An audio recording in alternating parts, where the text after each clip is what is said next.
મેં રિલેશનશીપમાં આવ્યા પહેલા જ તને કીધું છું કે આપણે બેના લગ્ન નહીં થાય. તું કે વાંધો નહીં.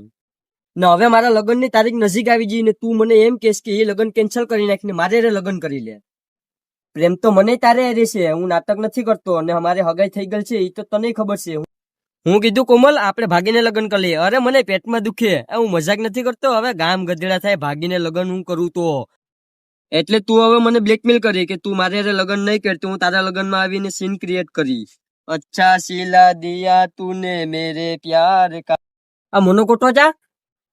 હા હાલો કલેજા. હવે મારી ગર્લફ્રેન્ડ મને એમ કહેશ કે તું મારે લગ્ન કરી લે, બાકી હું તારા લગ્નમાં આવીને હું સીન ક્રિએટ કરા. તો હવે મારે શું કરવું તું જ કે. દીકા આ આપણો સેલો ફોન છે અને મોનોકોટો મારી બાજુમાં છે. અને તને તો ખબર જ છે કે આ પહેલો ને સેલો પ્યાર મારો તું જ છે, એ તને પણ ખબર છે. આ લગ્ન છે એ તો ખાલી ફોર્માલિટી માટે જ છે, પણ તું તો મારો હાસો પ્રેમ છે. તો હવે મને ધમકી આપેશ? આજ આપણો હતો આટલા સમયનો આપણો પ્રેમ. તું તો મારી જાન છે ને જાન રહેવાની.